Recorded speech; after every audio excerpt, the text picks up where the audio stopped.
¿Por qué Israel fue atacado desde Gaza? Desde la década de 1980 hasta el presente. Gaza ha sido una región marcada por la tensión, el aislamiento y el conflicto permanente. Para comprender el estallido más reciente de violencia en octubre de 2023, es necesario entender décadas de historia, decisiones políticas, fracasos diplomáticos y rivalidades profundamente arraigadas en la región. A finales de septiembre de 2023, el asesor de Seguridad Nacional de Estados Unidos, Jake Sullivan, se dirigió al público durante el Atlantic Festival y proclamó que el Medio Oriente se encontraba en su momento más estable en los últimos 20 años. Mencionó avances como la tregua prolongada en Yemen, el retorno de Siria a la Liga Árabe, la disminución de los ataques iraníes a bases estadounidenses, y un proceso de normalización de relaciones entre Israel, Arabia Saudita e Irán. En sus palabras, la región se encontraba más tranquila que nunca. Pero 2 semanas después, el 7 de octubre,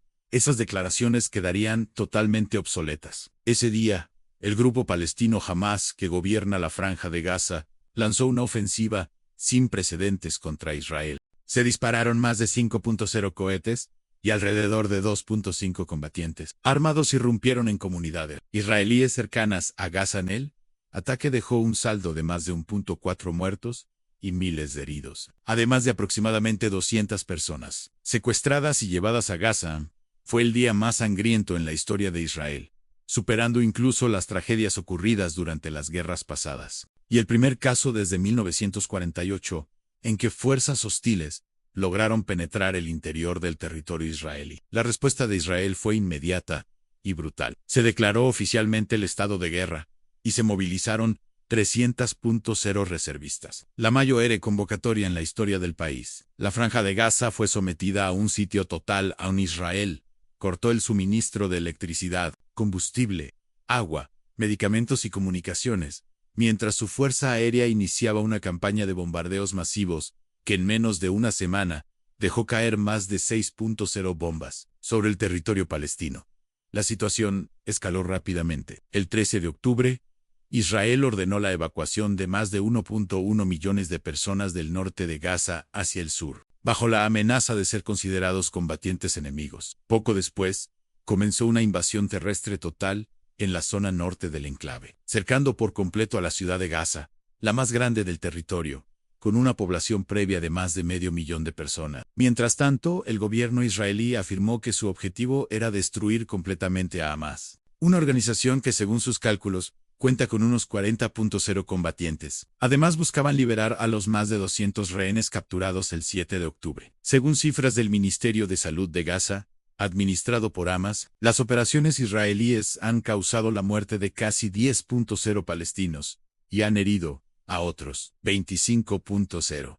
Este nuevo conflicto no surgió de la nada. Para comprender sus raíces, hay que remontarse al año 2017, e incluso antes, al periodo de la administración británica del Mandato de Palestina. En 1917, el Imperio Británico prometió apoyar la creación de un hogar nacional para el pueblo judío en Palestina, una promesa que eventualmente llevaría a tensiones profundas entre árabes y judíos en la región. Tras la Segunda Guerra Mundial y el Holocausto, la Organización de las Naciones Unidas propuso en 1947 un plan para dividir Palestina en 2 estados, uno judío y otro árabe. Los judíos aceptaron, pero los árabes lo rechazaron, alegando que el plan favorecía injustamente a los judíos, quienes eran una minoría demográfica en ese entonces. En 1948, Israel declaró su independencia y fue inmediatamente atacado por una coalición de países árabes. Israel sobrevivió, pero la guerra provocó la huida o expulsión de unos 700.0 palestinos, un evento que se conoce como la Nakba,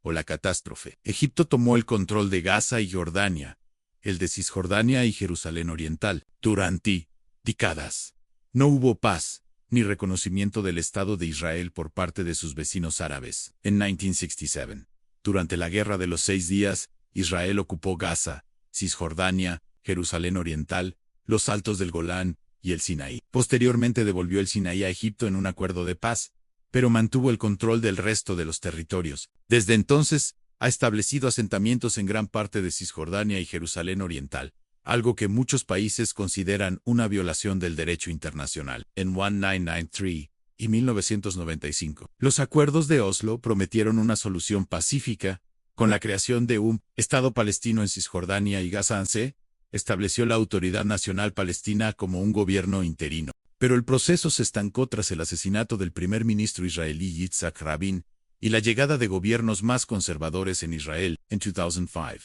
Israel se retiró unilateralmente de Gaza, desalojando a todos los colonos y retirando su ejército, aunque mantuvo el control total de las fronteras, el espacio aéreo y marítimo. En 2006, Hamas ganó las elecciones palestinas y, tras un breve conflicto interno con Fatah, tomó el control absoluto de Gaza en 2007. Desde entonces, la franja ha estado bajo bloqueo por parte de Israel y Egipto, en un intento de aislar al grupo islamista. Durante los últimos 16 años, Hamas no ha moderado su postura. Su objetivo declarado sigue siendo la destrucción de Israel y la creación de un Estado Islámico palestino en todo el antiguo territorio del mandato británico. A pesar del bloqueo, ha seguido lanzando cohetes y cavando túneles hacia territorio israelí. Israel, por su parte, ha respondido con ataques aéreos y operaciones militares frecuentes, agravando aún más la situación humanitaria. Gaza, una franja de tierra apenas 2 veces más grande que Washington, D.C., se ha convertido en una de las zonas más densamente pobladas del mundo. En ella viven más de 2.2 millones de personas, el 40% de las cuales son niños nacidos bajo el bloqueo. Muchos han llamado a Gaza la prisión al aire libre más grande del mundo, donde los habitantes viven rodeados de muros, sin libertad de movimiento, con acceso limitado a agua, electricidad, medicinas y oportunidades económicas, y bajo el constante temor de la violencia. Mientras tanto, Cisjordania vive bajo otra realidad. Allí, los asentamientos israelíes han continuado expandiéndose, particularmente en el área C, controlada completamente por Israel. Hoy, más de 700.0 colonos israelíes viven en territorios que, según el derecho internacional, deberían formar parte de un futuro Estado palestino. Esta situación ha fragmentado el territorio palestino en múltiples enclaves aislados, una geografía desarticulada que muchos comparan con el apartheid de Sudáfrica. Así,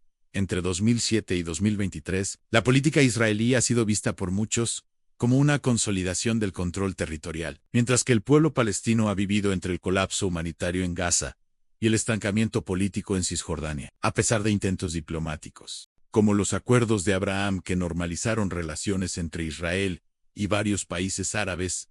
La situación de los palestinos no mejoró. Para Hamas, esto significó que el mundo árabe estaba abandonando la causa palestina y decidió actuar. El ataque del 7 de octubre de 2023 fue, para Hamas, una forma de recuperar la atención internacional, socavar la normalización árabe-Israel y posicionarse nuevamente como el actor principal en la lucha palestina. Pero el costo humano ha sido devastador para ambas partes. Israel ha respondido con una campaña militar sin precedentes, y Gaza se enfrenta a una catástrofe humanitaria de proporciones históricas. En resumen, el ataque de Hamas contra Israel en 2023 no fue un hecho aislado, sino la consecuencia directa de décadas de ocupación, bloqueos, guerra, política fallida y desesperanza. Mientras no se aborden las causas profundas del conflicto, territorio, derechos, seguridad y reconocimiento mutuo, el ciclo de violencia está destinado a repetirse, con un alto costo para todos los involucrados. Jerusalén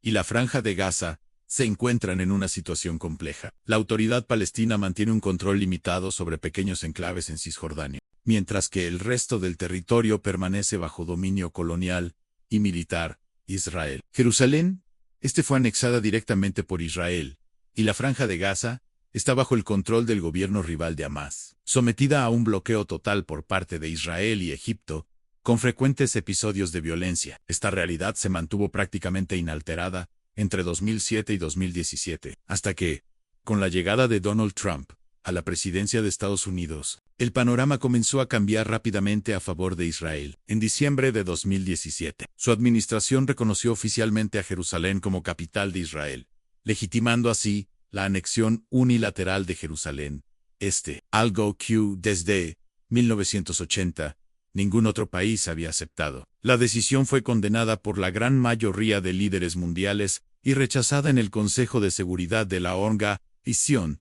de las Naciones Unidas. aunque Estados Unidos utilizó su veto para impedir cualquier resolución. Esta medida implicaba que Washington nunca aceptaría que Jerusalén formara parte de un futuro Estado palestino. Solo unos pocos países, como Guatemala, Honduras y el parcialmente reconocido Kosovo, siguieron el ejemplo estadounidense. Hamás aprovechó la decisión para convocar una nueva intifada contra Israel. El 14 de mayo de 2018, Estados Unidos trasladó oficialmente su embajada de Tel Aviv a Jerusalén, lo que desencadenó protestas masivas organizadas por Hamás en la Franja de Gaza, prolongadas durante 1 año y medio. La respuesta a Israel, con gases lacrimógenos y fuego de francotiradores, dejó más de 220 palestinos muertos y miles de heridos. Ese mismo mes, el partido gobernante en Israel impulsó un plan para avanzar hacia la anexión total de Cisjordania. En marzo de 2019, la administración Trump reconoció también la anexión israelí de los Altos del Golán, convirtiendo a Estados Unidos en el único país, junto con Israel,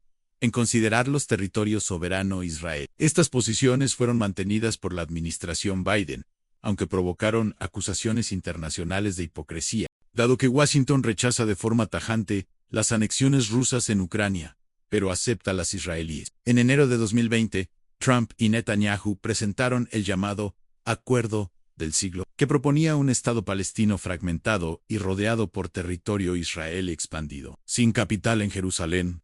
En el plan exigía la desmilitarización palestina y el abandono de acciones legales contra Israel y Estados Unidos. Netanyahu declaró que Israel anexaría el Valle del Jordán y todos los asentamientos en Cisjordania, lo que suponía incorporar el 30% del territorio. El plan fue rechazado por palestinos, gran parte de los israelíes y la comunidad internacional. Pese a ello, Trump logró un avance diplomático sin precedentes con los acuerdos de Abraham en 2020. Emiratos Árabes Unidos, Bahrein, Marruecos y Sudán normalizaron relaciones con Israel, rompiendo décadas de consenso árabe que condicionaba esa normalización a la creación de un Estado palestino. Estos acuerdos se lograron a cambio de concesiones estadounidenses, como el reconocimiento de la anexión marroquí del Sáhara Occidental. Al asumir Biden, Israel se encontraba en una posición ventajosa a los palestinos divididos entre Hamás en Gaza y la Autoridad Palestina en Cisjordania, millones de refugiados en países vecinos y una minoría palestina dentro de Israel. La normalización con Arabia Saudita se convirtió en el objetivo central, dado su enorme peso económico, político y religioso en el mundo árabe e islámico. Riad buscaba un tratado de defensa mutua con Estados Unidos y tecnología nuclear para generar energía, mientras que Washington veía beneficios estratégicos en unir a Israel y a las monarquías del Golfo contra Irán, su adversario común. Sin embargo, el nuevo gobierno israelí de 2023, dominado por partidos de extrema derecha favorables a la anexión total de Cisjordania, dificultaba que Netanyahu ofreciera concesiones mínimas sobre la ocupación. En septiembre de 2023, el príncipe heredero saudí reconoció que las negociaciones con Israel avanzaban, pero semanas después el panorama cambió drásticamente con el ataque de Hamás contra Israel, el 7 de octubre. Irán, aunque no controla directamente a Hamás, mantiene una relación de cooperación estratégica con el grupo, unida por el objetivo común de destruir al Estado israelí.